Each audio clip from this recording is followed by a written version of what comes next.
Hi, welcome. Enjoy the content, subscribe, and turn on notifications. Avery arrived at Willow Grove Grill with a heavy heart and her nerves in shreds. She was still shaken by what had just happened. She was on her way to the restaurant when, as she left the parking lot, a hurried driver nearly crashed into her car. To avoid the collision, she sharply turned the wheel and scraped the side of her car against a pole. It was an ugly scratch.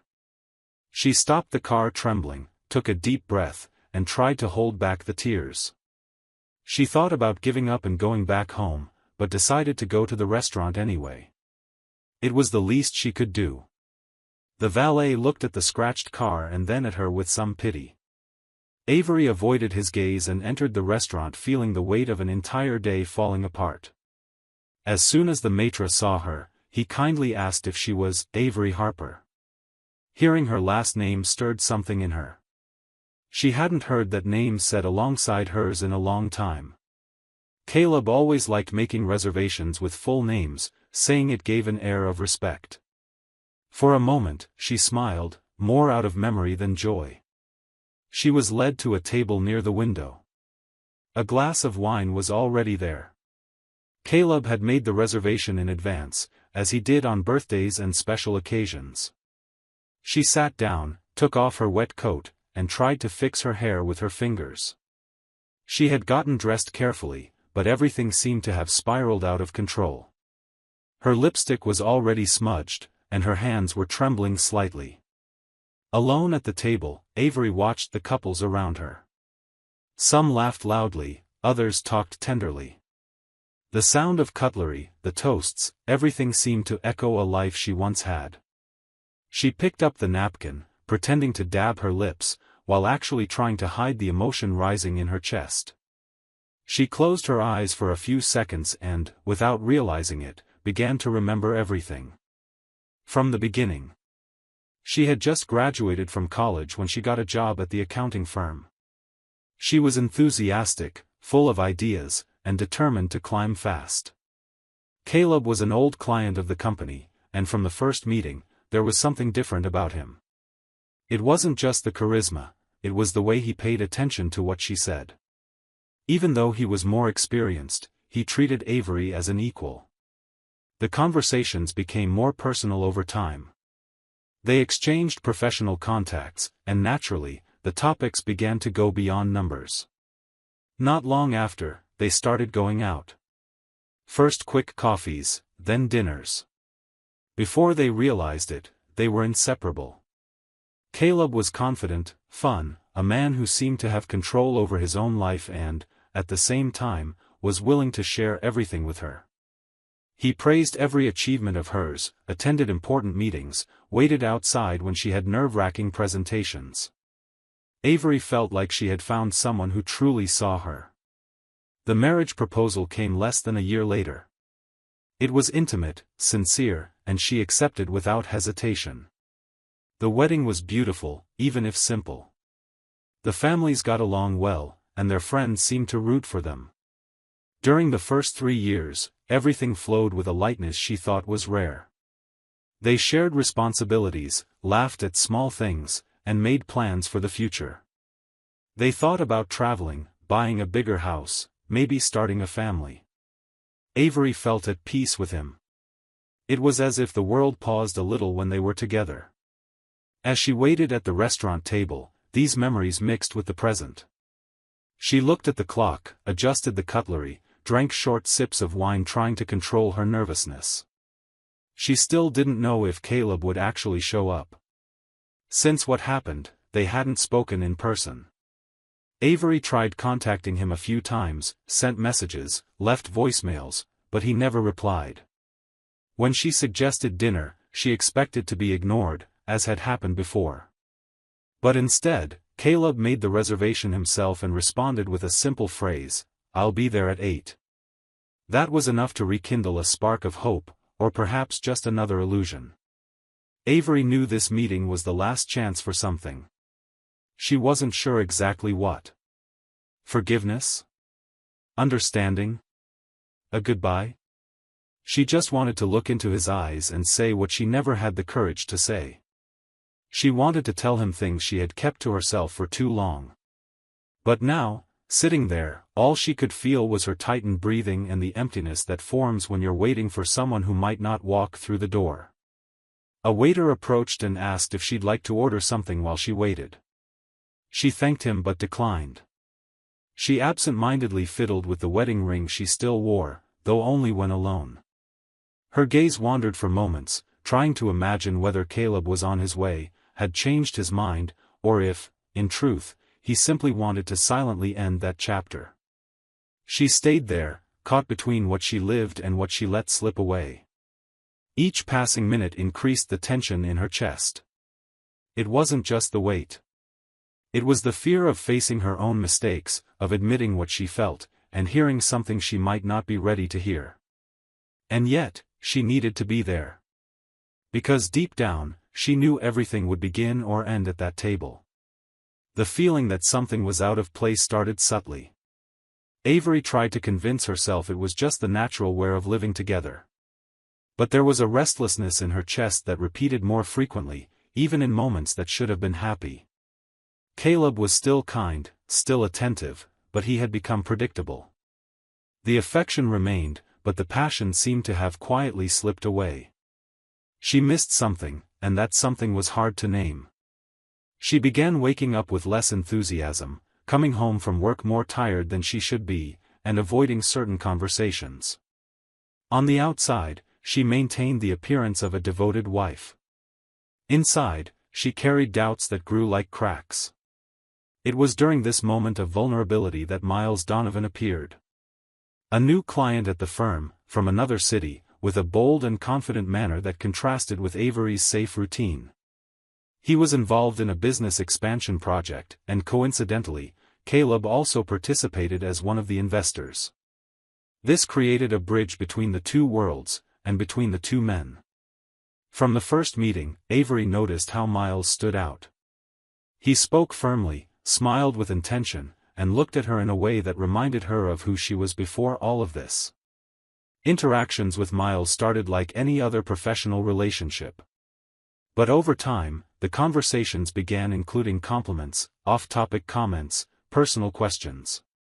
He showed interest in everything, her work, her vision of the future, her tastes. Avery tried to maintain formality, but his attention filled a space she had been trying to ignore. She began looking forward to meetings where he would be present. Later, she started responding to his messages with an enthusiasm she preferred not to admit. And when she realized it, she was already entering dangerous territory. The breaking point came on an ordinary workday. The firm had scheduled an important meeting with both clients, Caleb and Miles, to discuss the next steps of a joint project. It was just an update on results, but the atmosphere felt heavier than usual. Caleb was serious, focused on the numbers. Miles, on the other hand, kept that provocative air, throwing persistent looks at Avery. At one point, he joked that, some people seemed distracted lately. Caleb didn't catch the tone, just looked silently, but Avery felt her blood run cold. That provocation threw her off balance. She tried to regain control of the meeting, forcing a smile, but her mind was already elsewhere.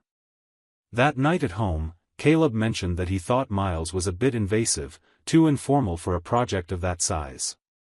Avery responded that he was like that with everyone. She pretended to be tired, went to bed early, and cried quietly in the bathroom before lying down. She felt ashamed. Not only for what she had already done, but for realizing that, despite all the warning signs, she still felt attracted to Miles. Their involvement had started weeks before that meeting. A stolen kiss in the firm's parking lot evolved into quick meetings at distant cafes. Then came the motels, the flimsy excuses, the late-night messages. She told herself it was just a fling, that she had control over the situation.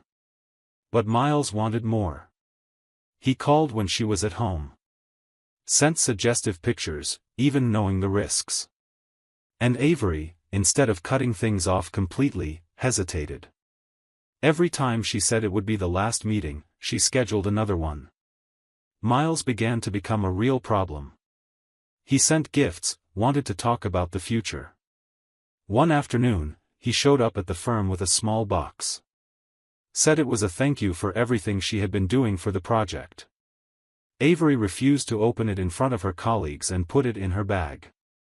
When she got home, locked in the bathroom, she opened the box with trembling hands. It was an elegant necklace, with a blue stone wrapped in silver. Alongside it, a note, "You deserve more than what you're living." The phrase echoed in her head for days. It was as if he knew what she felt, as if he had read the thoughts she herself was trying to suppress. And the worst part, Miles was willing to come clean about everything. He wanted to pull her out of the life he saw as mediocre. He wanted to flaunt the relationship, make it public. This terrified her. Because, as much as she felt something for him, she wasn't ready to completely destroy the world she had built with Caleb. Even empty, it was still the only place where she felt safe. The conflict between what she lived and what she desired began consuming her peace. She no longer slept well. Even Caleb's touch made her tremble with guilt. The fear of being discovered was present in everything, in her colleagues' looks, in her encounters with Miles, even in silent moments at home. And despite all this, she couldn't stop. The line had already been crossed. And now, it wasn't just about desire or loneliness. It was a choice that, consciously or not, she had been making every day. Little did she know that the consequences of that choice would come faster than she imagined, and in a way none of them would forget. It was their wedding anniversary, and since early morning, Avery felt as if her whole body carried the weight of the choices she had been making. She woke up without an appetite, ignored birthday wishes from her mother and brother, and spent hours staring at the necklace hidden in the drawer. The same one Miles had given her days before, with that provocative note. She had decided, she would end it once and for all. She needed to find Miles before dinner. It wouldn't make sense to look Caleb in the eye that night knowing she was still trapped in something that had been silently destroying everything. Miles insisted they meet at the company building, where a quarterly closing event would gather some of the main clients, including Caleb. But she reassured him, said Caleb wouldn't show up. According to her, he was handling something else, and they would meet directly at the restaurant. Miles accepted the meeting with that confident look of someone who thought he had everything under control. As soon as she arrived, he was already waiting in the lobby. He wore a shirt she had complimented before, as if wanting to provoke even more. Without saying anything, he extended his hand with a small box. She refused, said it was crazy to show up with another gift, but he insisted, pushing the box against her chest with a half-smile. Avery held it for a moment, then dropped it into her bag, as if wanting to get rid of it as soon as possible. She said they needed to talk in a more private place. Miles suggested a meeting room that wouldn't be used that day. She hesitated but eventually agreed. When they entered the room, Avery tried to stay focused. She said it was over, that it no longer made sense, that it had gone too far. Miles listened but countered each sentence with sharp arguments, saying she was stuck in a facade of a life, that she was unhappy, and that he was the only real thing she had felt in a long time. She stepped back, asked him to stop, but he moved closer again and pulled her into a kiss. A kiss loaded with everything she wanted to bury. And it was at that exact moment that the door of the room burst open. Caleb appeared out of nowhere, eyes wide, shoulders tense, face in shock. He had come there to surprise Avery with flowers, something symbolic, just to show he still believed in them. He held the bouquet in his hand but dropped it on the floor as soon as he saw what was happening in front of him. Avery recoiled in panic. Miles just smiled, defiant. The silence lasted only a few seconds but felt like an eternity. Caleb took a step forward, pointed his finger at her, and let out everything he had been holding in. He called them trash, said he now understood every vacant look, every flimsy excuse, every time she avoided him. His voice was firm, full of anger, but it didn't tremble. Avery tried to say something, but she cried so hard she could barely form words. Miles, on the other hand, crossed his arms and laughed. He said that scene was pathetic. that Avery never truly loved Caleb. And, looking him in the eyes, he fired, "I've been sleeping with your wife for a while, Caleb. And now she belongs to me." Avery screamed for him to shut up, but it was too late. Caleb stared at Miles for a few seconds, then looked at Avery as if seeing a stranger. The words died in his throat. He simply turned around and left the room without saying another word.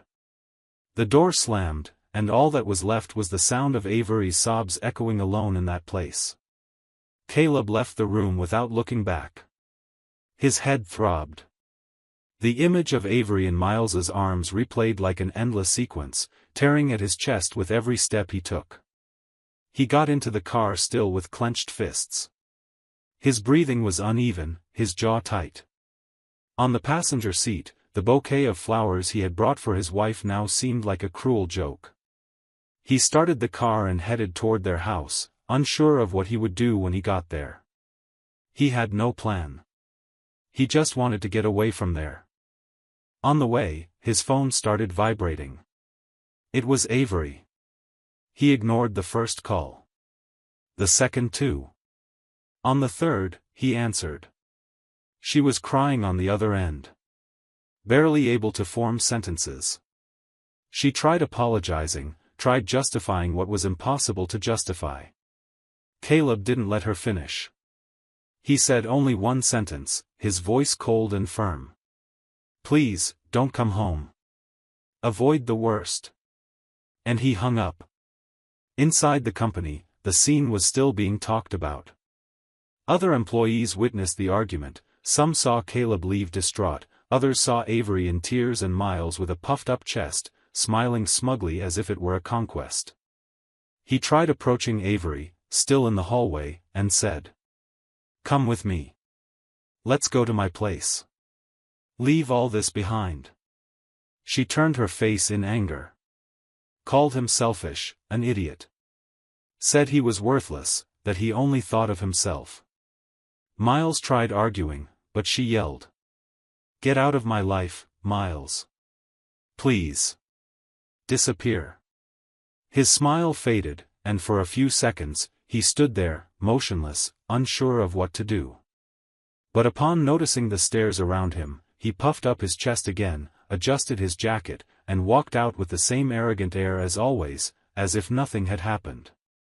But inside, he already felt that something was off. That night, Avery went to a friend's house. She cried until her eyes couldn't take it anymore. She tried calling Caleb again, but he didn't answer. She sent long, desperate messages, asking to talk, pleading for a chance to explain, saying it was all a mistake, that she still loved him. But silence was the only response. The next morning, Caleb woke up early, showered, dressed as if heading to a regular meeting, and went straight to see a lawyer. He sat calmly, told everything, handed over documents, initiated the divorce process, and requested to do it as quickly as possible. He wasn't interested in hearing justifications. He wanted it resolved. And he resolved it. That same morning, Miles still thought nothing would change. That Caleb would be hurt for a while but would come to his senses and keep the investments. But Caleb didn't stay silent.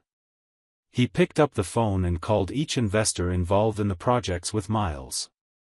He explained what had happened, calmly, without exaggeration. He said he wouldn't work with someone who crossed ethical and personal boundaries in such a way.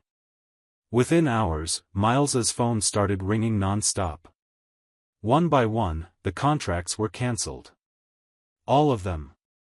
No exceptions. Trust had been broken. And Caleb was respected too much for anyone to risk their reputation for Miles. Meanwhile, Avery woke up with swollen eyes at her friend's house. She barely had breakfast when the phone rang. It was her boss. His voice was dry, direct. "We need to talk." She replied that she wasn't in any condition that day. Said she wasn't feeling well. But he was blunt. "I heard everything, and honestly, I didn't want to say this over the phone. But you no longer belong on our staff." She hung up without the strength to react. she sat on the couch and cried again. It hurt, of course, but nothing compared to the pain of losing Caleb. The job, the reputation, the friends, all of that seemed small compared to the feeling of emptiness. She returned home late in the afternoon, hoping to find some clue, a suitcase, a note. But upon entering, she realized Caleb had already taken everything. Clothes, documents, books. The drawers were empty. Her closet seemed more spacious than ever. She tried calling his mother, but the response was curt. I don't know where he is either. Days passed. The silence dragged on. Until an envelope arrived, the divorce notification. When she held the paper in her hands, she trembled. It made everything real. But before signing, she tried one last time. She sent a message to Caleb asking for a meeting. A dinner. Just a conversation. He took a while to respond, but he did. He said, I'll be at Willow Grove at 8. And then, everything came back to where it had started. The same table, the same wait. And a hope that, perhaps, was already too late to sustain. When Caleb walked in, she felt the air leave her lungs for a few seconds. He wore a simple shirt, but he looked older, firmer. His gaze met hers without wavering. He walked to the table calmly, pulled out the chair, and sat down in silence. No smile. No greeting. Avery took a deep breath, stared at the folded napkin, and, with a low and shaky voice, broke the ice. I know you didn't have to be here. But thank you for coming. Caleb remained quiet. She began to speak. She said she had made a mistake, that she knew the extent of the pain she caused, that she lost everything because of her choices. She recounted how regret came quickly, but pride and fear kept her from stepping back. She spoke of the suffering since the day he left, the loss of her job, the humiliation, and the sleepless nights imagining where he might be. Tears streamed uncontrollably, but she pushed through to the end, asking for forgiveness. Caleb listened to everything in silence. Not one interruption. He simply looked into her eyes with the firmness of someone who had already lived through everything needed to make a decision. When she finished, he sighed and said, with a calm but definitive voice, I'm not here because I want to get back together with you. I'm here because you deserve to be heard.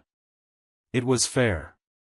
You lost the respect of your colleagues, your job, the man you traded our marriage for, and now, you're going to lose me. This isn't revenge. It's consequence. She collapsed. She tried arguing, begged for another chance, but he stood up and left without looking back, leaving Avery alone at the table, surrounded by memories, guilt, and a loneliness that hurt more than any silence. That was the end. 2 months passed since that dinner, and the divorce was finalized. While Avery tried to start over, even without knowing where to begin, Miles faced his true collapse. The company he swore was unshakable began to crumble quickly. By cutting ties with him, Caleb influenced all the other investors.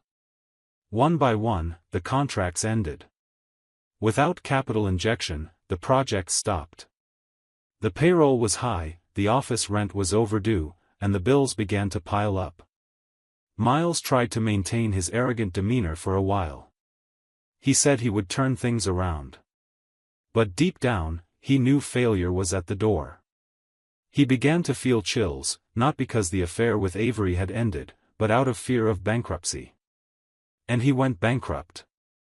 The following month, he was forced to lay off all the employees. The office doors closed.